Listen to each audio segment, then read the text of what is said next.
vous allez bien. En tout cas, j'espère que vous allez mieux que moi parce que je suis malade. En fait, ça m'arrive à chaque fois que je fais un festival de musique ou que je vais à la Comic Con. Bref, quand je passe 3 jours à pas beaucoup dormir, à être debout, et ben je finis avec un petit rhume et je parle donc comme un canard. Donc j'espère que vous allez mieux et que surtout je vais être à peu près intelligible. On se retrouve pour parler du concours Topco. Si vous vous souvenez bien de la vidéo précédente, j'étais en train de compter le nombre d'actions qu'il y avait dans des histoires qui tenaient en 20 pages et la répartition de pages, combien de pages étaient nécessaires à ces scènes. Parce que ça y est, comment dire, j'ai pas tout écrit, loin de là d'ailleurs, mais je sais mon histoire, de A à Z, je sais ce qu'il va y avoir, à peu de choses près quand je dis de A à Z, parce que je sais pas encore page par page ce qu'il va y avoir, mais en vrai, je sais de A à Z pour un bon 80% ce que je vais faire, et je sais le nombre d'actions qu'il va y avoir dedans. Dans un premier temps, j'en avais fait 8, et je m'étais dit 8 ça fait beaucoup, finalement je vais en mettre 9 parce que pourquoi pas. Eh oui. Non mais en fait c'est 9 mais tout se lie, tout est lié plutôt, parce que ce lit oui ça va se lire à un moment ou un autre, dans tous les cas à un moment ou un autre ça va se lire, peu importe, on verra bien le format. Et donc tout est lié et oui ça m'a juste permis de mieux moi me diviser. Mais en vrai, je dis 9, mais si je fais ça bien, il devrait en réalité y en avoir 12. Mais vous avez compris, il y en a certaines qui vont ensemble.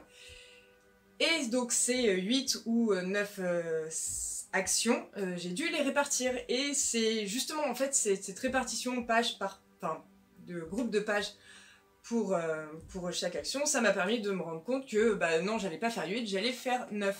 Alors, je vais pas vous montrer la liste des actions qu'il va y avoir, mais je vais vous montrer la répartition. Alors, ah bah, une fois, ouais, j'étais même montée jusqu'à 11.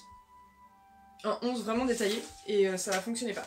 Alors, un truc à savoir, donc là, ce sont mes scènes, donc mes actions que je vais pas vous montrer, et ça, c'est comment je fais la répartition. Donc, je fais en fait un espèce de chemin de fer, je crois que c'est ça qu'on dit dans le milieu de l'impression, un chemin de fer où donc je mets bien de 1 à 20, mais surtout je mets les pages qui sont ensemble. Donc j'ai décidé que la une en fait est à gauche, non est à droite pardon, et après on va sur des doubles pages.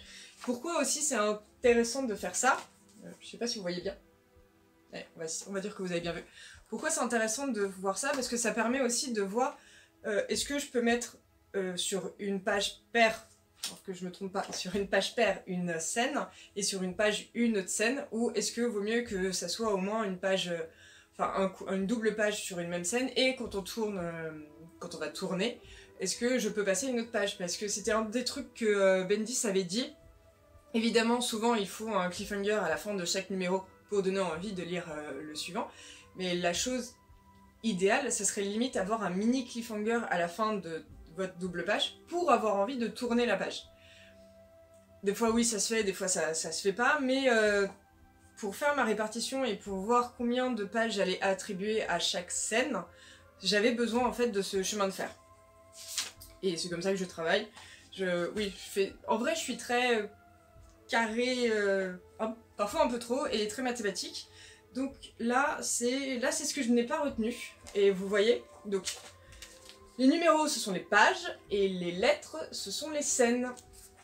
Et voilà, donc ça permet en fait, moi ça me permettait de savoir combien de pages j'allais attribuer à une scène, et est-ce que j'avais pas une scène qui avait trop de pages, et est-ce qu'il y en avait pas où bah, en fait je pouvais un peu gratter sur des pages.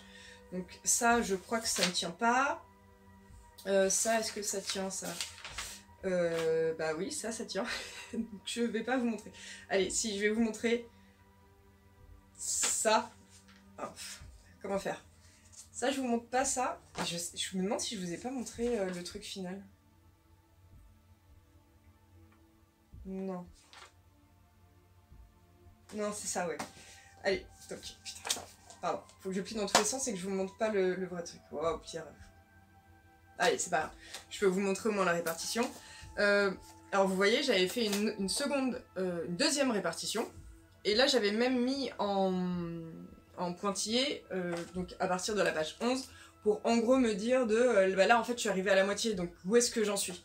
Et justement, donc moi ça m'a montré que bah, il va y avoir une vraie partie au début très dense, et une deuxième moitié, une seconde moitié de l'histoire qui est dédiée à un truc, mais enfin une scène, mais qui au final va être elle-même et va être sous-divisée, mais j'ai juste eu la flemme de bien sous-diviser.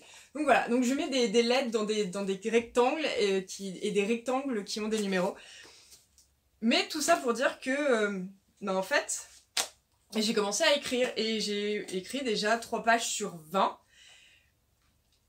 Au-delà de ma répartition au-delà de délimiter le nombre de scènes, d'attribuer un nombre de pages à ces nombres de scènes, je pense aussi au layout, donc c'est cette organisation de panels. En vrai, je suis pas obligée de le faire, mais vu que je suis un peu tarée et que j'aime bien me compliquer la vie, je suis aussi en train de penser au layout, et je suis aussi en train de penser au layout de manière très compliquée. En vrai, c'est simple, mais de pousser la réflexion et de pousser le détail même dans les layouts pour que les layouts racontent des choses. Je sais pas si je vais pouvoir le tenir énormément. En tout cas, sur les 3 que j'ai déjà écrits, les layouts ont un sens, et les layouts veulent dire des choses. Ça, je pourrais vous en montrer certains la prochaine fois. Mais voilà où est-ce que j'en suis dans tout ça. Et en vrai, on est fin octobre, c'est à rendre fin février. J'ai plus énormément de temps au final parce que évidemment il faut que j'écrive mes 20 pages, même si j'en ai déjà écrit 3, il faut que j'écrive quand même 20 pages. Il va falloir après que je les trade, il faut que je m'assure que ça soit bon, donc je vais devoir demander à des personnes de relire. J'espère qu'il y en a qui se sont déjà un petit peu concernés par cette étape-là, même s'ils le savent pas encore. Et après il va falloir que je les traduise. Et je pense qu'il faudrait que je regarde, mais je pense qu'il y a aussi une histoire de dossier à faire. Mais je crois que je vous avais déjà dit, il va falloir vraiment que je regarde sur cette histoire de dossier, qu'est-ce qu'il faut faire. Donc voilà, c'est pas du tout fini, j'ai encore plein de taf, mais en vrai c'est ultra cool à faire. Même si je suis pas ultra fan de l'univers Topco, c'est quand même ultra cool à faire. Et j'ai hâte de vous montrer d'autres choses. Voilà, au fait, dites-moi si vous le faites ou pas, ou que ça soit aussi bien en dessin ou ou pour le scénario. Et si vous le faites, bah dites-le moi et peut-être que vous pourrez partager, me partager comment vous travaillez. Si vous voulez pas vous filmer, moi je peux le faire à votre place, je lirai votre texte. Bref, dites-moi si vous faites le concours Topco. C'est tout pour moi, je vais me moucher et je vous dis à la prochaine. Salut!